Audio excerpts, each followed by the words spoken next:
Hi, my name is Kyle Nordfors. I'm a commercial airline pilot, and I'm also the drone team coordinator for Weber County Search and Rescue. In today's episode, we're going to be talking about how drones are implemented in the search and rescue world and how we're using them to save lives. Hi everyone, I'm Greg from Pilot Institute. We train drone pilots all over the country. Hi, my name is Haye from PiXL, where we cover all the drone news on our website. Welcome to the latest episode of the PiXL Drone Show, our weekly podcast where we talk to industry professionals about what they do in the UAS space. From professionals who use drone to fly inspection missions to public safety users or even drone light shows, you will learn on the PiXL Drone Show that drones are much more than just toys. All right, it's another Tuesday and it's another show. What's going on in your life, Haye? Nothing much, keeping up with all the drone news. And as you showed in your video this morning, there's a lot going on every single week. There's more news than you can cover in your videos and that I can write about. Yeah, there's a lot going on. I'm getting ready to go on vacation, so we've been recording like crazy. Ethan's hard drives are smoking, and so that they have stuff to publish when I'm gone. So it doesn't look like I'm gone, but people will know now because they're listening to this. Yeah, exactly. Yeah, they might see a different person doing the news video. Who knows? Oh, possibly. Actually, I wonder when this is going to go live in relationship to that. So we'll see. Oh yeah, maybe this is after the fact. Well, anyway, then people know. Then people will be able to figure out what happened. You have to work on your French accent, though. Oui, bien sûr. Hein? I can try. Yep. So who's our guest today? Who are we talking to? Kyle Nordfors. He's from Utah and he's very much involved in search and rescue with drones. And I've known him for quite some time. He shares quite a bit of social media. And I think having somebody like him on the show with a lot of hands-on experience and like real life stories about how drones are being used for good and how we can use them to locate people and help save lives. I think it's awesome. Yeah, I was actually listening to Clubhouse. Yeah, Clubhouse with our friend Adrian Doko every Saturday, and he had a guest from Drone Responders, the guy who created Drone Responder. I don't know why his name is not. I'm having a brain fart right now. I know him because we talk to him all the time. I'm sorry. We had him on the show, I think. Go ahead. Well, no, that's Charles. So Charles, and then there's another gentleman, and I don't know why I can't remember his name right now. But anyway, and he was talking about how much they see stories about people using drones for goods, especially in the search and rescue world. So it's life changing. So I'm excited to talk to him and see what happens. So should we bring him on? Yeah, sure. Let's get started. Kyle, welcome to the show. First question for you is, can you tell us a little bit about how you got started with drones? Like what, where, when, what models, all that good stuff. Yeah, sure. Well, I've always been a lover of aviation. In fact, I currently work as a captain for one of the legacy carriers here in the United States. I'm a captain on an Airbus, an A320 and A321. Which I thoroughly enjoy. Photography has always been a passion of mine as well. So the leap to drones, once the cameras on the drones were such that they were conducive to taking photography, it became a no-brainer. And as a 61 rated pilot, getting my drone licenses was a piece of cake. So I got into drones probably back in 2016. With the Mavic, the original Mavic, and haven't looked back. Awesome. So you've been around for a while with drones. That's good. For a little bit, yeah. So how did you end up getting involved with search and rescue? Well, I did a webinar with DJI late last year, during which I told the story. Our local mayor here in the city that I live in was serving in the military in Iraq, in Afghanistan. And unfortunately did not come home. And as a service project here in my hometown, we decided to hang the world's largest free hanging American flag in one of our local canyons. And we needed to have a drone fly the line from one side of the canyon to the other. So that was me. I did that. And I was able to meet the commander for the search and rescue team locally, as our search and rescue team riggers were the ones that were rigging this 500-pound flag in the canyon. So talking to the search and rescue commander, he was impressed with what the drone was able to do, and he thought, man, we need to implement this in our search and rescue team. And I filled out an application, and they brought me on as the drone team coordinator. So I started the team from scratch, and we've been able to develop it into something that I'm kind of proud of, and we're in the process of doing our best to save as many lives as possible. And is this for Weber County Search and Rescue? Yep, Weber County Search and Rescue. Weber. We are just north. Yep, Weber County. We're just north of Salt Lake City, about 45 minutes north. Ogden is our biggest city for those that are familiar with Utah. Yeah. Can you tell us a little bit about what it took to develop a drone program? Because I can imagine, especially a couple of years ago, there weren't many examples, I guess, that you could kind of learn from. So how did you guys go about that? No, that's true. And most law enforcement agencies and fire departments and most agencies in public safety just kind of add the drone to it and see what they can do. With my 22 years of aviation background, I decided that what I needed to do was to implement this as an aviation asset, as a program all into itself.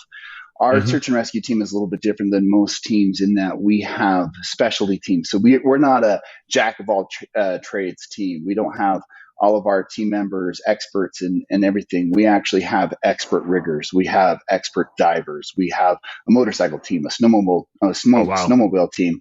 Our guys are very specialized, highly specialized. And so I had the privilege to be able to start this from the ground as an aviation asset. And I started it from an FAA aviation perspective rather than just trying to toss a toy up in the air to see what it can see.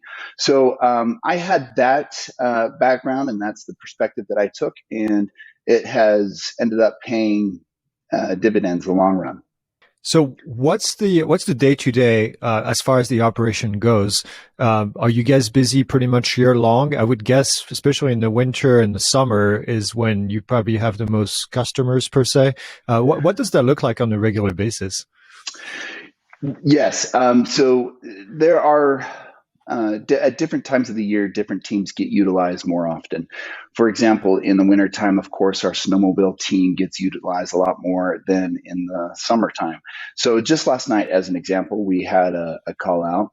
We had a mountain biker that was up on top of a mountain peak that is relatively famous in the film world. It's actually the mountain peak that was modeled for Paramount Pictures for their original logo back in the day. He was stuck up on top of that mountain and stuck in the snow. So our motorcycle team was called out. So we're just a big group of standby or volunteers continuously on standby 24/7. When a call out comes, if we're available and able to make it, we make it. My drone team, for example, we're on standby year round, and we get deployed on just about every single call out. Okay, so you have a specific drone team that goes along with a specialized team that does whatever they do, right?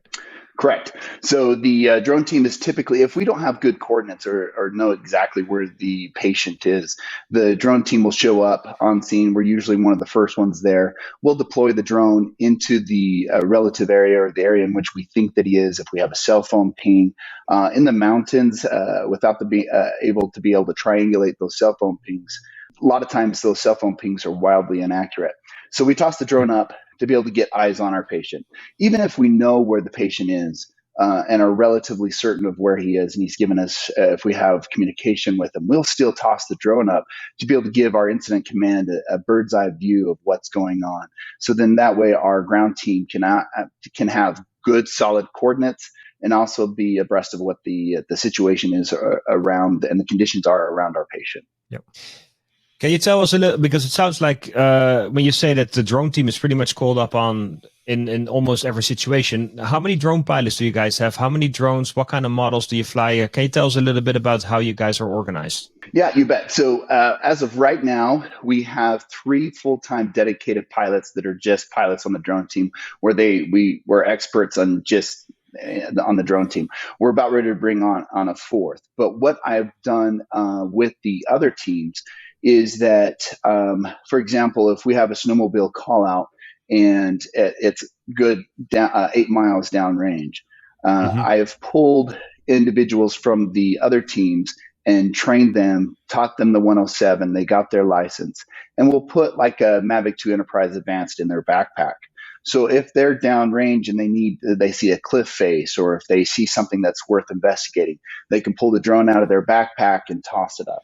So as far as total pilots go, we have 13 total pilots, 3 of which are solely dedicated to the drone team. One of which is another manned aircraft pilot like myself. And then my wife is actually a full-time pilot on the drone team as well. The 4th pilot that we're bringing on is actually one of our county attorneys. He's got his 107 and he's just passionate about it. So we're going to be bringing him on as well. So what do you find is one of the biggest assets of using the drone in a situation that you didn't have before 2016? What's the biggest attribute? Well, so our very first rescue happened, to answer your question, I'll tell you a story of our very first rescue. I mentioned the cell phone pings prior. Cell phone pings are great. They'll get us at least in the ballpark or, relatively close. But when you're dealing in the Rocky Mountains like we are here in Utah, if you're even 200 meters off, that could be from one cliff face to the other cliff face, which could be hours to get from one to the other. And that's what happened on our very first rescue with the drone, where we deployed the drone. And this was in spring of 2018. So we had the cell phone ping. It was up on in an area that we call Waterfall Canyon.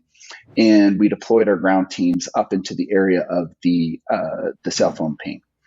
I deployed as well to get up on top to see what I could see with a thermal imager. Of course, it was the Mavic 2 Enterprise Dual at that time, and we couldn't see anything up there at all.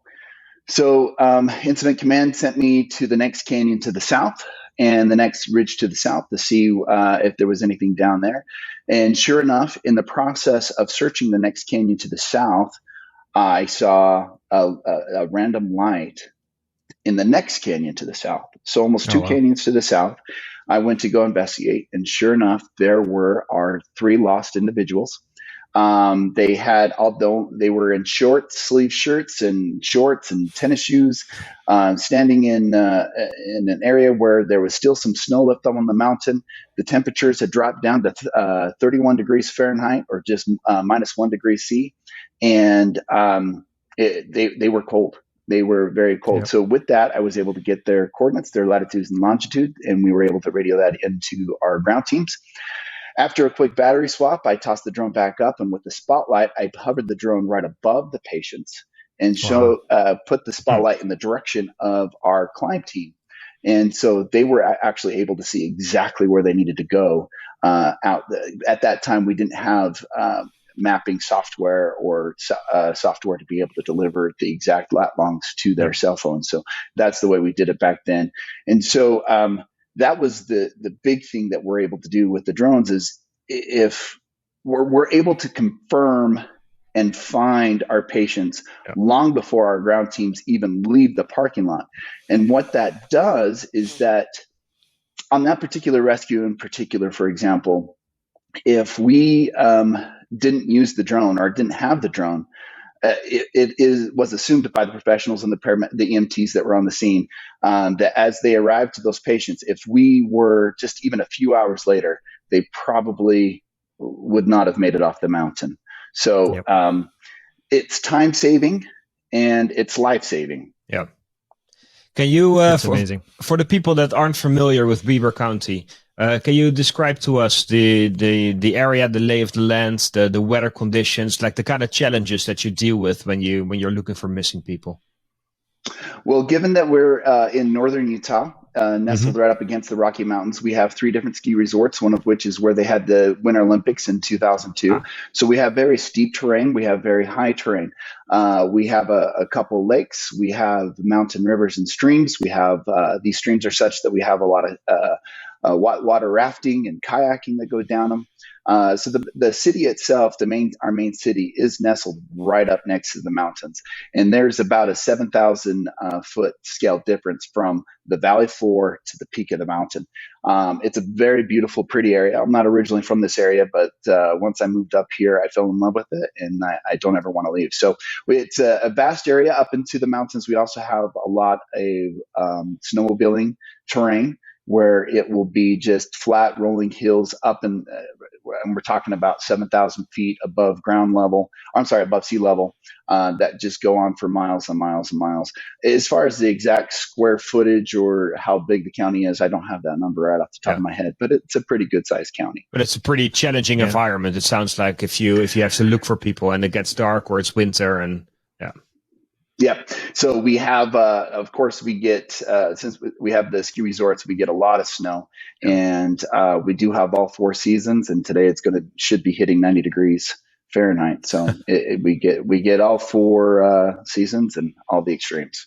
Yeah, I live in Prescott, Arizona, a little south of you, and we get the same thing in the mountains and get all 4 seasons, but it can get pretty treacherous in the winter. So I love Prescott. It's great down there. Oh, awesome. So it sounds like this has been a really successful program. Do you have any statistics about how many rescues you've been able to do? And maybe not even stats, but give us an idea of how much of an impact the drones have made on the operation as far as saving lives or saving even your people from, when they do their job. So it's hard to put into numbers a metric by which how successful the drone program is. I think the best way to be able to find that out is one, by talking to our patients, particularly the ones that were found via the drone, and then also by our ground teams. Our ground personnel, I think, our climb team coordinator, his name is Eli. He's actually become a very big proponent of the drone for a couple different reasons. One, it saves his team time from actually searching on the mountain, that they don't have to go up the trails and start pounding around trying to find these lost individuals, that they're able to actually go directly to the patient and do what they do best, and that is triage and extract off the mountain via rigging, rappelling. These guys are absolutely amazing with what they're able to do. Our snowmobilers as well, they'll tell you that they absolutely love having a mission, having defined parameters where they know exactly where they need to go. Yeah. They'll pull the patient off and get them back, and then we can all get home safely. So if you want to talk about the numbers of saves, we're up to 17 that are credited to the drone themselves. 17 saves in the last 3 years. And then, but if you talk to our ground teams, one of their favorite aspects of it with our Matrice 300, our M300, for example, we have the GL60 zoom spotlight, and they absolutely love the ambient light that we're able to give them once they're triaging the patient, being able to see the train as they come down, as they're hooking up the patient in their harness and rig to be able to get them off a cliff. They love the spotlight. If you talk to our incident command staff, they'll tell you that they absolutely love being have their situational awareness be such that they're able to communicate properly to the ground teams, so they actually can see what is going on, because the drone is giving that live feedback to either their cell phones or our incident command vehicle. So as far as how successful the program is, I think each team or each perspective will give you a different an idea, but I think overall we've been pretty successful. Sounds like it. Was that success or the contribution that drones brought to search and rescue, was that immediately clear to everybody who's involved in those operations, or did it take time for people to understand, oh, these drones are more than toys and they can actually be useful?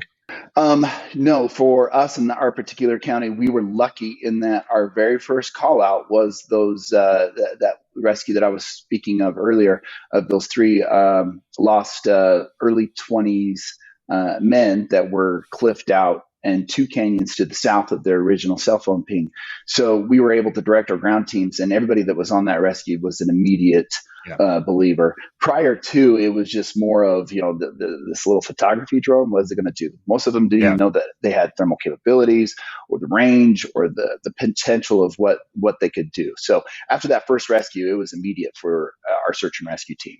Could you imagine a world where you guys would work without drones now that you gotten to this point, or is it like standard equipment at this point? It's standard and essential equipment at this point. It's for our team. It's as required. It's as necessary as a helmet or a harness. Wow. If given a chance or given a choice, they would. I don't think our team would choose to go without a drone, even if we know where our patient is. Being able to have eyes on scene and keep our incident command aware of the situation is invaluable. I can think also of a couple. I haven't even spoken of the families of the lost individuals and what the drones do for them and their peace of mind. For example, there were two ladies that were out hiking. They got up into elevations that exceeded 9,000 feet and into some deep snow in May of last year. And they started getting frostbite on their feet and couldn't move anywhere. So they decided to hunker down, called 911, and we were deployed. Their family members were able to watch at incident command and see that their mothers and sisters were safe. There was no more guesswork. We allowed them to come in and they could wave at the camera and they could see what was going on. And so just the reassurance to the family that their family members are okay is invaluable. Just this last February, we were fortunate enough to log the very first rescue with the brand new M30 that DJI highlighted when they announced the M30 just last month. But we had that gentleman's wife in the incident command vehicle with us, and she was able to see her husband. And her demeanor went from panic when she first showed up to calm. Okay, he's all right. I can see the ski team getting to him. He's going to be all right. So it's invaluable. That's amazing.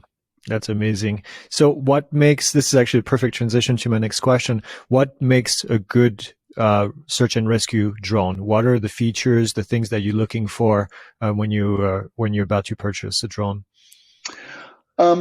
One, the drone needs to have a fantastic camera on it. A zoom lens coupled with a high resolution thermal imager. Without those two items, we would be severely limited. We love the Mavic 2 Enterprise Advanced. We also have an Evo 2. We love those. But without the really strong zoom lens that we have on the M300 and the M30, it does limit you quite a bit. We've also played with the Dragonfish by Altel. Fantastic drone that provides, that gives you so many capabilities. So you need to have the payload, the camera and the thermal needs to be top notch. Also, it needs to have a really long endurance. Longer the endurance, the better. The longer that you can stay in the air, the more likely you are to either find your patient or stay on station a little bit longer. So the endurance is absolutely critical for all of that. And then, of course, your range. And that's where the Dragonfish certainly does reign supreme with its range. But the M30 is no slouch, and nor is that M300. So I would say long range, good endurance, and a solid payload package. Is the portability important for you? You mentioned the Matrice 300. I would guess it's probably a little bit harder to hike with one of those. You wouldn't hike with that. So different tools for different scenarios. So if you're having to hike and get up into the mountains, then you're definitely not going to take the M300. You'll take the M30. The M30 fits in your backpack, or you're going to take an Evo 2 or the Mavic 2 Enterprise Advanced. So different tools for different scenarios. The M300 right now in our arsenal is our main go-to, just because of the spotlight that it offers and all the capabilities with the H20T. But for quick deployment, the M30 and the Evo 2 and the Mavic 2 Enterprise Advanced are right there with it. So you mentioned thermal imaging and thermal cameras a couple of times. For people that are listening to our show that might not know the importance, can you explain why a thermal camera on a drone is such a valuable asset to have? Oh, yeah, you bet. So the thermal camera, basically what a thermal camera does, if you get into thermography, all it does is basically it detects the differences in temperature of the environment of what you're looking at. We don't really necessarily care about what the temperature is. We just want to be able to see the differences in the screen itself. So whether it be 12 noon daylight or midnight with no light, you're going to be able to have the very same image. The biggest I would say, advantage that a thermal camera has over a regular RGB camera is that a thermal camera, you're able to pick up movement very quickly. And abnormal, unnatural shapes. Mm-hmm. So if the person's moving at all, waving at all, or warm body sitting underneath in the shade or on top of some cold snow, then that it pops out. You're just able to see so much. It just gives you another arrow in your quiver. And some more tools to be able to find your patient. You cannot rely on just the thermal imager. You cannot rely on just the RGB camera. You can't just rely on a certain palette in thermal either, whether it be white hot, black hot. Mm-hmm. You need to bounce back and forth because different temperatures might, or different scenarios, different backgrounds, the emissivity of the items that you're looking at might not be conducive to looking at it in white hot. You need to switch it over to black hot. But the thermal imager is just an invaluable tool. It's another tool that enables us to be able to find our patient. Fun fact, the thermal camera is great for navigating at night. And that's one of our primary uses for it at night, is to navigate, because if you're just in your regular RGB camera, you can't see the mountains and the trees unless you have the spotlight looking straight ahead. But even if with the spotlight, you're probably going to see more bugs or snow than you're going to see anything else if you're moving. Mm-hmm. But that thermal camera allows you to navigate. At night, if the patient that you're looking for happens to have a cell phone or a flashlight, that RGB camera actually is a lot more useful than the thermal camera at night for finding a patient if they have a light, because you can't see the light in the thermal, but you can in the RGB. So different tools. You have to bounce back and forth. Yeah. There's not a one tool that is perfect for every scenario. But it sounds like if you were going to buy drones for a search and rescue team, you would want to have a thermal camera as part of that payload package. It's a must. Yeah. It's an absolute necessity. Yeah. You cannot have a successful, full, well-rounded search and rescue team without a thermal camera. I think it was maybe 2 years ago in England where they had like 300 or 400 volunteers, walk 4 or 5 feet apart from each other, like working their way through a field looking for a small child that was lost, and darkness was setting in, and they had been searching for this kid for quite some time. They had a drone pilot show up with a drone with a thermal camera, and within seconds they had found the kid. And it's like, all right, so that's the power of a drone with a thermal camera. Fantastic. Yeah, it's awesome. Yeah. Yeah. What are some of the features that we don't have in drones right now that you would like to see for search and rescue? Of course, as an operator, I'm always going to ask for more endurance. I'm always going to ask for a stronger zoom camera, and I'm always going to ask for more distance. As long as I can get more of that, the more the possibility of us saving lives it enhances.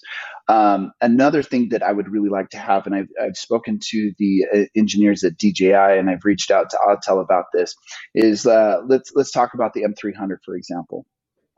If we're searching a cliff face, so it's just a cliff face, and so we're able to hover the drone, let's say at 6,500 feet above sea level, and just point that drone right at that cliff face looking for a patient. We'll be glassing it just like a hunter will be glassing the mountainside, but the drone itself isn't moving. So how can we track where we've searched? Where haven't we searched? These drones have the telemetry, like, for example, with the H20T, it has the laser rangefinder on there. So it's continuously figuring out that trigonometry of what the angle is and what the latitude longitude is of the item that we're glassing with that laser rangefinder. I would like to be able to export that data so we can put it into our computers. So then that way we know exactly what we've looked at, even though the drone didn't move. Right now, all the tracking software, the majority of it anyway, is where the drone physically moves over the ground. Yeah. Doesn't keep track. Was the drone facing this way? Was it facing that way? Was the camera straight down? Was it straight forward? Was it straight up? I want to know where that camera is facing to be able to have a better record of where it is that we have searched or where we haven't searched. So the current technology, even if you're using like a software like Locate or any of those other software, that camera's pointed straight down 90 degrees, and then that way you're able to keep track of it. But when you're glassing a mountain cliff, which we've done several times on a number of rescues, it's impossible for us to keep track of where it is that we search. So, that just goes back onto us as search and rescue professionals to keep track of it mentally or write it down, and with our search theory. And old school, mixing the blending the old school with the new school. Yeah, but I mean, I haven't heard this suggestion before, but I think it's genius, because we know the position of the drone, we know the orientation of the drone, we know the orientation of the camera. So if you have a elevation map in Google Maps, you'd be able to, theoretically at least, merge that information and know exactly what ground you've covered and what areas are still left to be searched. And the USGS has, did I say that acronym right? They have all the different maps with the altitude. Yeah. And so we should be able to implement that data into their mapping software. But, in talking to the engineers at DJI, and I totally understand where they're coming from, they're trying to make a product that's that fits and satisfies all the industries. Yeah. And truthfully, search and rescue, we are a very small niche of the drone community. We don't make a lot of money for them. There's just not simply, and most teams are volunteer based. So how many of us can afford $35,000 to purchase an M300 platform? We actually had to do fundraising in our county to be able to raise the funds to be able to do it. But so for them to, that would take a lot of engineering skill and programming to be able to get all that data exported. So I can understand where they're coming from, that it may not be worth their time, but I don't know. I mean, it would be very valuable. You're right. That maybe in terms of drones that they would sell, search and rescue is not such a huge market to them. However, if you look at the value that drones bring to society, it might be the most valuable part of the drone industry, because this is where you're immediately affecting people's lives. You're saving people's lives potentially. So if you look at value in that sense, I'm not even sure what other part of the drone industry would compete with search and rescue. Well, I would also argue that law enforcement is much the same way as well. Yeah. They could implement that software as well. Yeah. So we, of course, caught the eye of our sheriff. We have a very forward-thinking sheriff here in Weber County. He's been fantastic and a huge supporter. He's now driving 120 miles an hour, trying to get the drone program set up for the sheriff's department.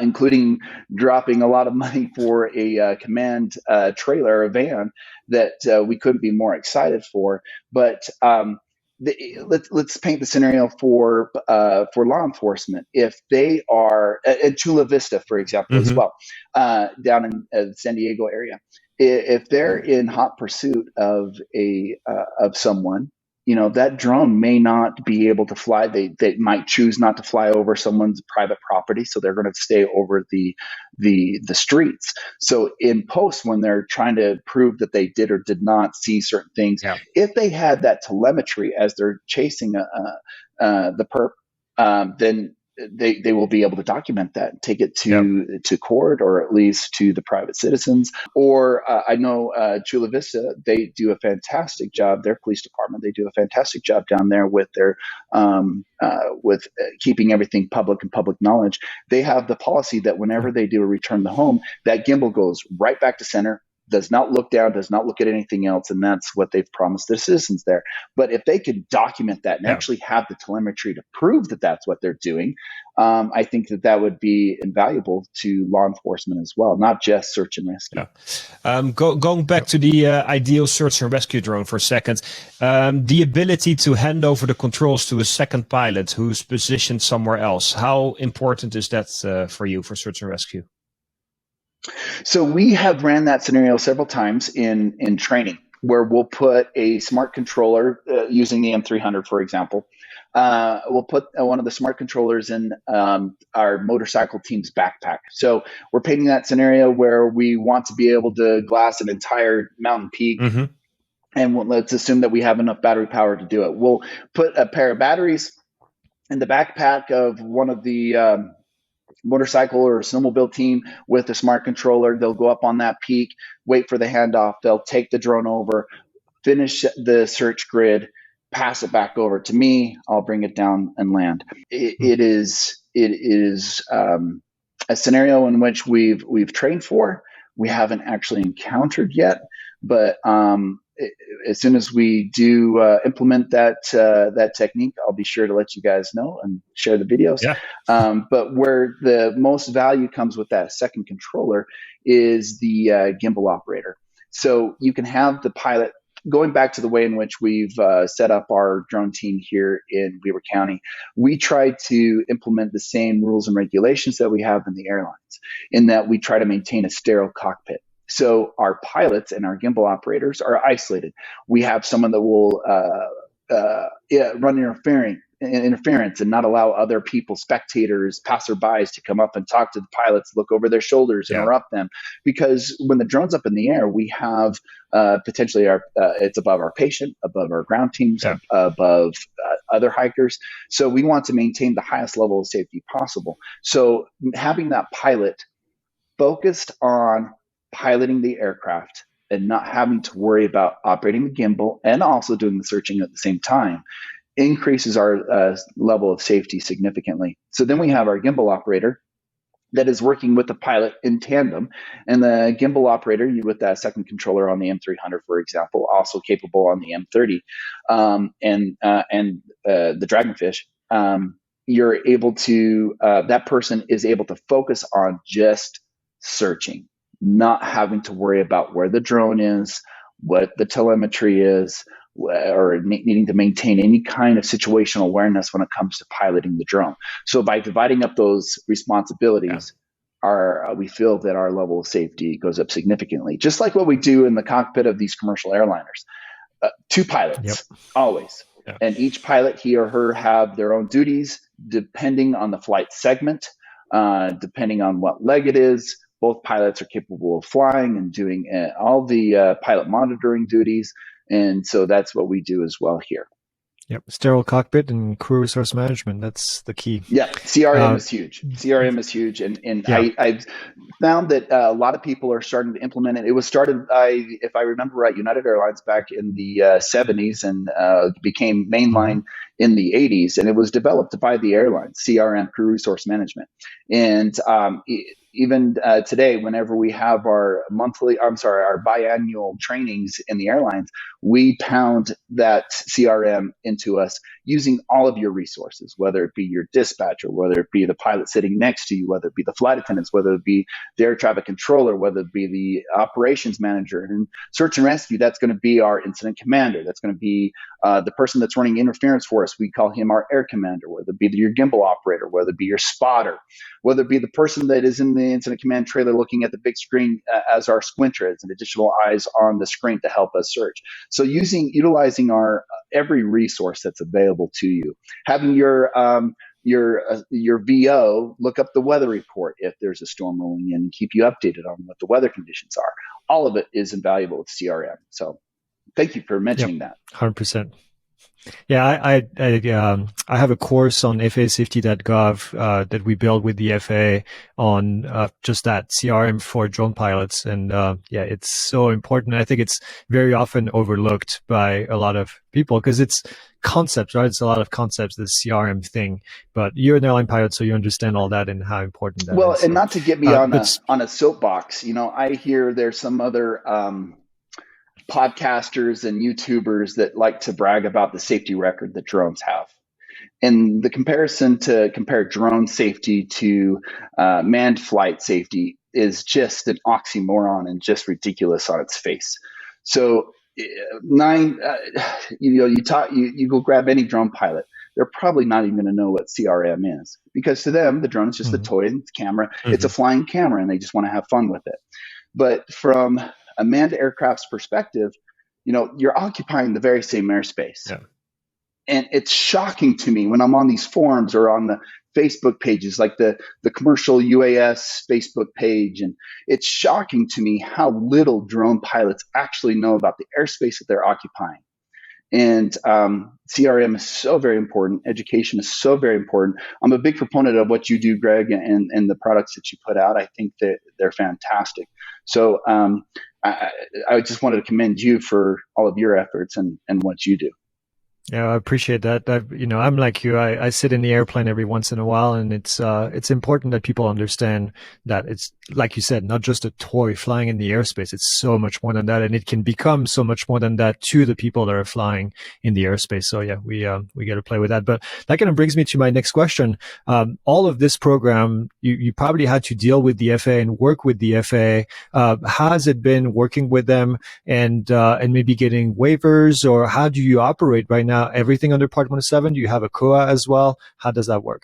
The FAA, so I've been working with them for the last 20 to 23 years, whether it be with my licenses, my ratings, medicals, or other issues. And then jumping into the UAV world with the FAA, I have just found that those men and women at the FAA have just been fantastic to work with. They do not want to limit us. They do not want to legislate. Mm-hmm. They do not want to punish or do anything else that so many people think that they want to. They are not the police. Yep. They are partners with you, and they want to make sure that everybody has the proper education and that safety is paramount. So as long as they might be sticklers on the paperwork every once in a while, but that's only because they have to be.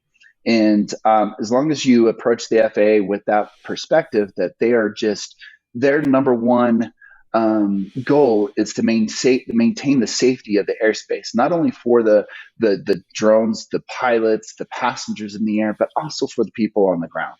The FAA, I think, have been absolutely fantastic. So when it comes to the search and rescue team, we operate under 107 only. We don't necessarily have a need or to get a COA for our search and rescue team. We don't operate in any kind of control airspace for the search and rescue purposes. So that's where we are right now. The Sheriff's Department is a little bit different, where COA's an airspace, Class Delta airspace in this area is going to be. It is required to have the COA. But as the drone search and rescue team coordinator, no, we're just strict 107, and we have a good working relationship with our local FSDO, and we talk to them monthly. There's also the local airport here. Our tower manager is fantastic to work with. He's a big fan. He's a big proponent. So I feel that when it comes to the federal government, the FAA, the FAA representatives, communication and shared mental model, as they say in CRM, that as long as your goal is to maintain safety, they're going to be your biggest advocates and your biggest cheerleaders. Yeah. I've been wondering, how does that work? I mean, when people get lost in a mountainous area, I mean, a lot of times it's in less than ideal conditions. I mean, night might be setting in, there might be snowfall, rainy conditions, foggy conditions. How is it working with the FAA when you need to be able to fly beyond visual line of sight, let's say, or if you need to fly at night, or you need to fly in conditions that are typically not the safest conditions to fly a drone in? We don't fly. We don't fly. No, we don't fly. For a lot of different reasons, since safety is our number one goal, not only of the aircraft, but also to make sure that we get our patient home safely, and all of our teams as well. That if it's foggy, if we're any FAA regulations, that we simply just do not fly. Yeah. We haven't had a need for BLOS waiver as of yet in search and rescue. For the Sheriff's Department, we're hoping to get that with working with DJI and their dock and Cape, Motorola Cape. We're working on that one. But as far as search and rescue, if we don't have the weather minima, if the winds are such, we simply don't fly. We have put the M300 up in rain and snow and windy conditions that the M300 can handle, but visibility. Yeah, we don't mess around with that. We just simply don't. I think fly. That's very likely the safest and the smartest approach. It sounds like. Going back to the FAA, do you think that the FAA does a good enough job or effective enough of a job in terms of educating drone pilots about the dangers and how to fly safely and responsibly? So, I think that's a two-part question.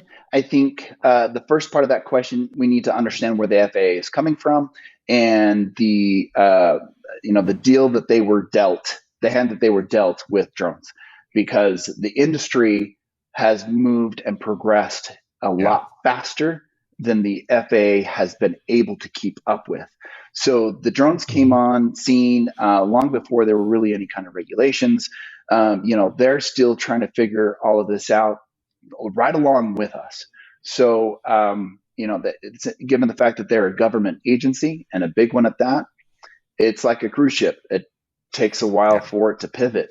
And even still, since their primary goal is safety, they can't just jump on regulations or just come up with regulations out of the hat and just say, this is it. They need to conduct studies and they need to ensure that what they're saying and the rules that they're implementing, the regulations, that they will actually save lives or promote safety. It would be the wrong call for them to jump to some kind of conclusion and implement some kind of regulation before it's been properly studied. And once the regulation's in, it's usually harder. It's better for them to wait. So when I see the hand that they're dealt, yes, I think they're doing a good job. I think they're listening. And just this last big rule regulation change, I think shows that they are listening. They're trying to listen to everybody. They can't, just like a manufacturer, they can't just make one specific drone that's specific to one industry, right? The FAA is in the same boat. They have to make rules and regulations for all the industries, for the hobbyists all the way up to, public safety and commercial drone operators that do inspections, including the railroads and all those inspection companies. So they have to come up with, it's complicated and it's hard. I do wish that they were as advanced in the UAV regulations as they are in manned flight regulations. But as they say, FAA regulations are typically written in blood. Meaning we had to have an accident, people had to die for those current regulations. And they're trying really, really hard to not have UAV regulations written in blood, which I respect and understand. Do I wish it were better? Absolutely. I certainly do wish there was more education, but you have to take the whole. Got to keep everything into perspective. I mean, manned aviation, of course, they've had more than 100 years. It's kind of slowly progressed and then ramped up later on. Drones came on the scene and just exploded, and so many different people have been using them for so many different purposes. So it's not hard to imagine that it'd be tough for a government body to keep up to speed and come up with the right rules at the right time. Yeah. Also, I think what the FAA has done, like you said, the main aircraft rules have been written in blood over 100 years. What the FAA has done instead for drones is they started 100 years down the line, and then now they're going backwards and making things easier as we go because they didn't want to have these accidents. So, going back to what you mentioned earlier, where you said, well, yeah, we haven't had any fatal accident. Well, are we not had any fatal accident because of this approach? And then now we can start to relax things until maybe we do. And we know it's going to happen eventually. There will be a fatality related to drones, and it'll be interesting to see the reaction from the FAA at that stage, whether they get more stringent or if they keep the level where they are. And I think it's going to be very interesting. But I wanted to talk about remote ID because how much of an effect do you think is remote ID going to have on your operation specifically? So I did actually write a letter back during that public opinion period on that when remote ID was being proposed. And I understand, I'm not a huge fan of remote ID for various reasons. Even my work with law enforcement, I'm still not an overly big fan of it, nor do I, but I understand why the FAA wants to have some kind of to keep tabs on people. I mean, I understand it, even though I don't agree with it. My biggest thing from a search and rescue perspective, like we talked about previous, I need endurance. I need that flight time. I need it, and I need a lot of it. Adding more, I don't want to call it unnecessary tech onto my platform is going to increase the weight, which reduces my flight time, which in turn can, it makes it harder to save lives. So from a search and rescue perspective only, any kind of additional useless weight, I'm going to say for, tongue in cheek, I'm against. So hopefully the battery technology keeps on improving.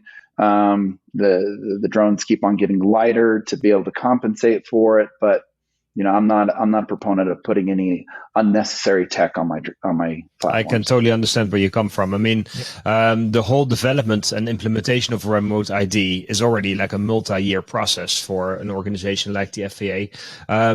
Do you think that the first iteration of remote ID is almost like a one-size-fits-all? Do you think that it might be wise for the FAA to come up with a different remote ID requirement for different parts of the drone industry? So let's say separating FPV flyers from kids who fly them as toys, from organizations like yours where you use them for search and rescue. Yeah, I think that would be ideal. I mean, that sounds fantastic, but the FAA again trying to implement everything and then try to make everything fair for everybody, and they're wrapping their lips around the fire hose and trying to swallow. And I mean, how can anybody stand in front of this industry and try to regulate it when it's going so fast? New technology comes out all the time. Like for example, here in the state of Utah, there was a Utah state code, the Video Surveillance Act, and it has a lot of case law throughout the country that's associated with it. But it clearly states that if you have a thermal imager, you're not allowed to use it on a structure, but bring in drones. When you toss up a Mavic 2 Enterprise Advanced or an Evo 2 or any of the thermal capable drones, that thermal camera is going. It's on. It's turned on. You cannot turn it off. You cannot isolate it. So therefore, you're in violation of state code.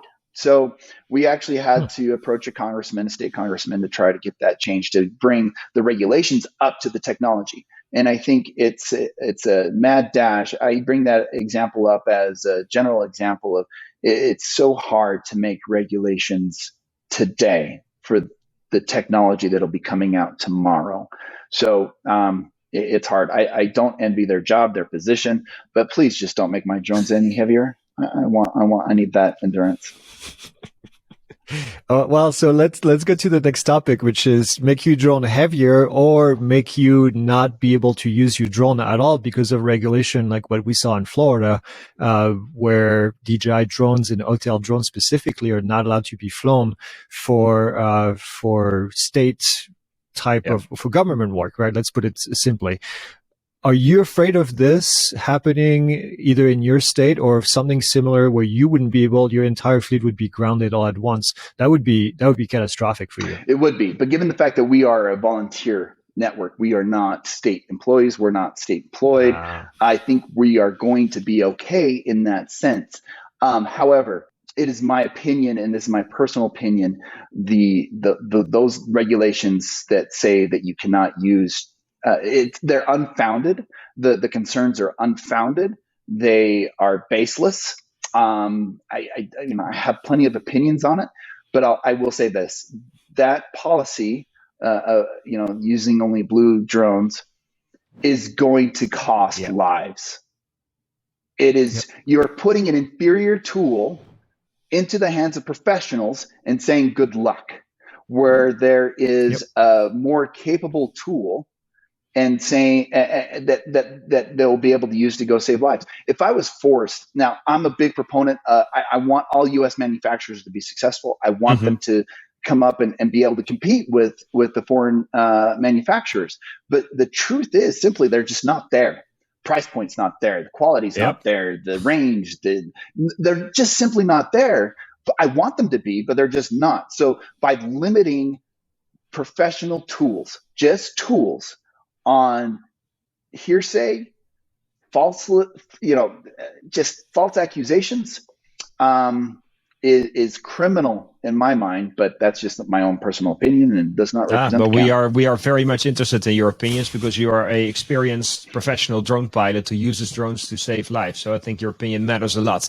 I do want to talk a little more about BlueUAS. You already mentioned they're more expensive. They're less capable, if you will. They don't come with the same features and the same quality that we see in some other drones.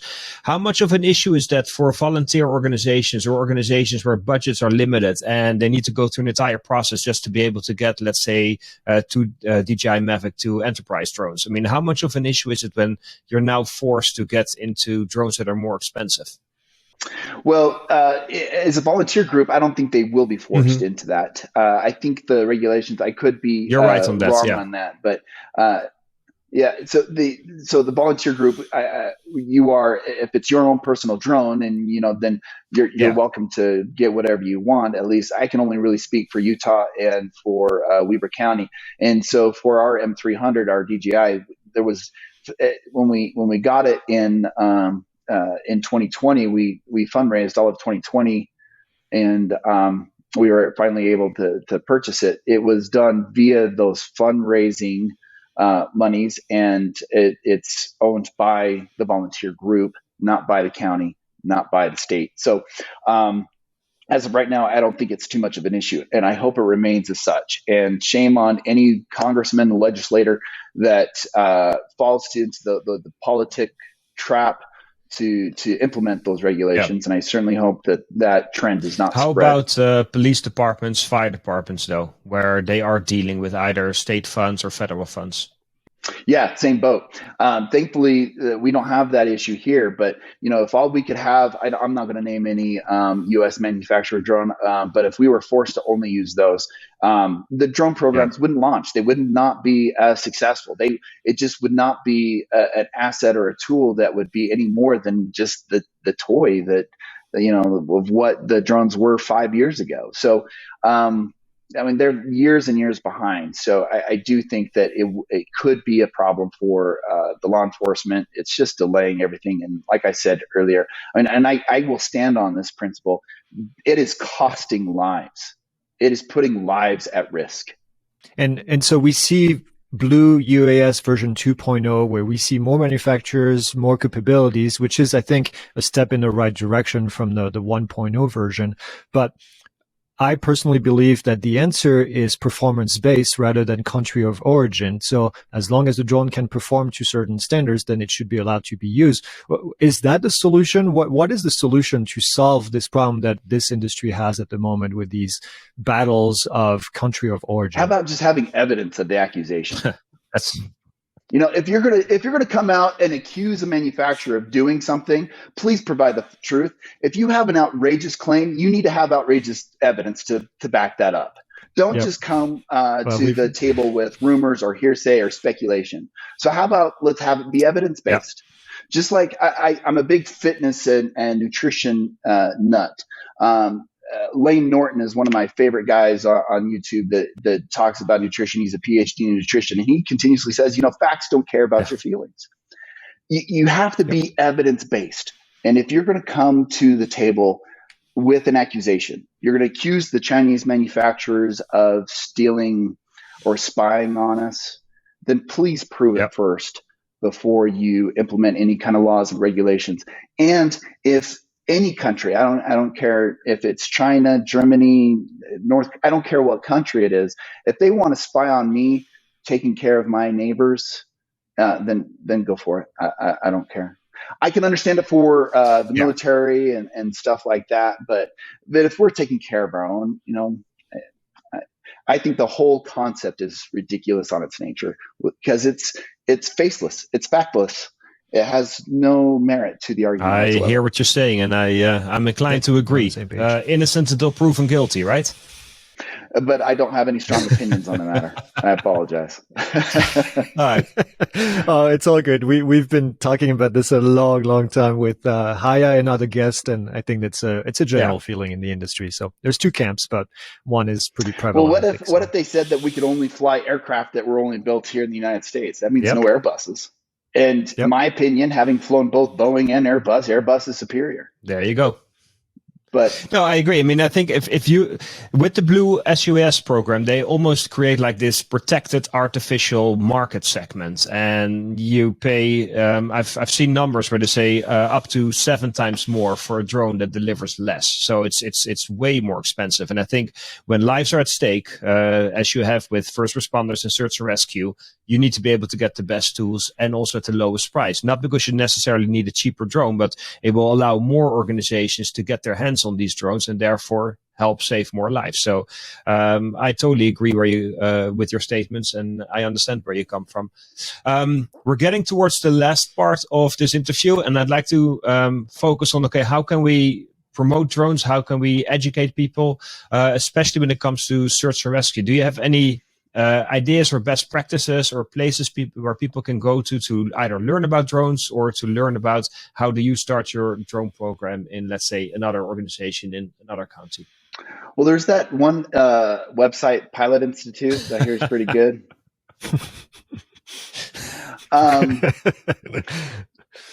Sorry, I had to throw that in there for you. I think, as a whole, just when we first started doing our fundraising for our M300, and I would reach out to different individuals, whether they be business owners or community leaders, and I'd tell them the capabilities of the drone. Knee-jerk reaction is always, "Oh, big brother, huh?" And as more and more people are becoming familiar with drones and what their capabilities are and what they're used for, I think just over time, as people get used to them and understand them a little bit better, I think, time, I think, is going to be the perfect equalizer with all of it. So we are, to pick on the United States, we are a country of assume first and think later. And or even think at all sometimes. Especially politically, we don't think at all sometimes. But I just wish people would ask more questions and try to educate themselves rather than just assume that their assumptions are correct about drones. So if I could, I guess my message would be to just ask questions.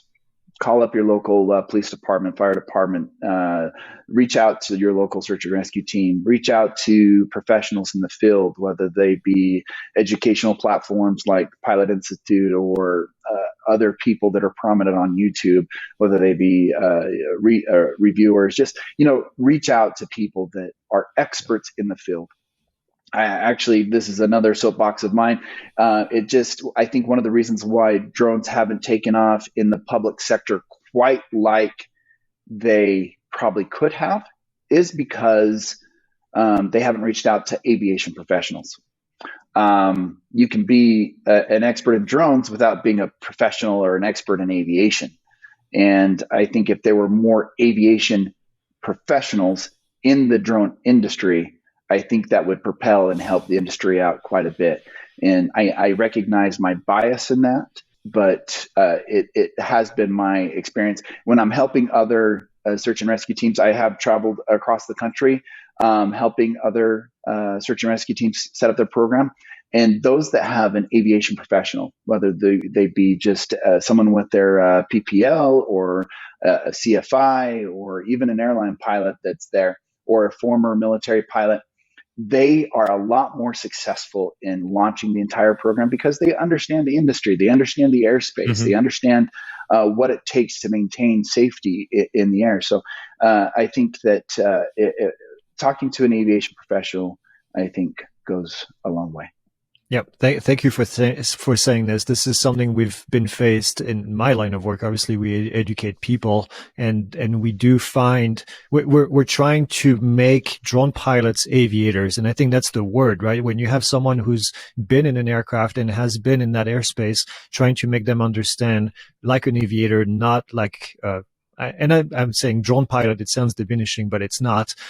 Have them think about the entire ecosystem. So that's extremely, extremely important. So thanks for Well, we all share that, the same airspace, right? I can't even begin to tell you how many times, I haven't kept track, but how many times I've come in on final approach, whether that be into LAX, more recently into JFK, where I have seen drones off the side, outside of my aircraft.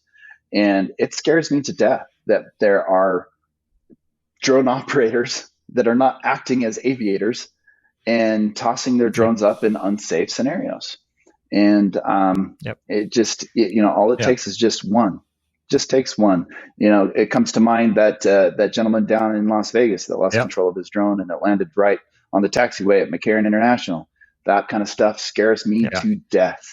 And that's education. Yep. That's education. We all need to be doing our job to educate, because I still believe that 90%, and I'm making this number up, of the people that fly and do illegal things don't do it on purpose. They do it because they're not educated, and we need to do a better job at doing that. So I give people the benefit of the doubt as much as I can. And, quite often that's exactly what it is. It's just don't know. And to piggyback on what you say, I just said, I do agree with you, but then there's also that segment of people that don't understand the consequences of their actions. If they do decide to break the regulations, they don't understand how big of a deal it potentially is. There's a guy here locally that decided to take his drone and fly it up through a cloud layer, through the inversion that we have here in the wintertime, busted through the clouds, and then took video of it and then brought it right back down, and was foolish enough to put it out on his social media. Thankfully, the FAA got him. But there are just people out there that just are blissfully unaware of the consequences of and the reasons why we have these regulations and why they're in place. I mean, there's a difference between being an educated aviator and being a professional, and understanding why the regulations are there in the first place. I think it's that's the challenge with drones, right? I mean, the barrier to entry is so low. I mean, drones they're cheap. You can get them at Best Buy, you can get them at Walmart. Like, they're easy to get your hands on. But then once you fly them, and even though they might be small, you're using the same airspace that manned aviation is using as well. And I think it was 2 or 3 years ago where we saw a drone video of a jet taken off, like a passenger jet, a commercial one. It's like, what are you thinking being in that airspace to begin with your drone? It's sometimes it's crazy for sure. Yeah, it scares me to death as one of those guys whose rear end is in the seat of those commercial airliners, who's responsible for all the lives that are, the 200 people that are occupying the seats behind me. It scares me to death that there might be someone out there that has no education. Like you said, the barrier to entry is so low, and they don't have any skin in the game. They lose their toy. If the drone crashes, That's so more work to be done to educate drone flyers. We're coming towards the end. We're at the end pretty much of the interview. I feel like we could go on for hours because there's so much to talk about. But thank you so much for sharing all your experience and your knowledge, specifically because you're a drone pilot and also a manned aviation pilot. I think that definitely adds an extra layer to this. Our final question that we always ask our guests at the end of the interview is, what is your own favorite drone to fly? I really love that M30. That M30 is so much fun to fly.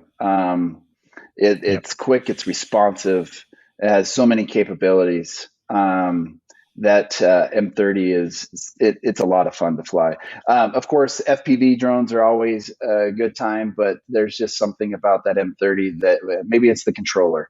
I don't know, but I really enjoy flying that M30. So if you ever get a chance to fly it, grab it, toss on the coordinated turns, and just watch it rip. Well, thank you for sharing that, and thank you for sharing your time with us today. It's been an awesome show, and we appreciate you taking part in this. Well, thank you, gentlemen, and I do appreciate all that you guys do, and the good word that you put out and the education that you put out. It's paying dividends, and you're doing the industry some good.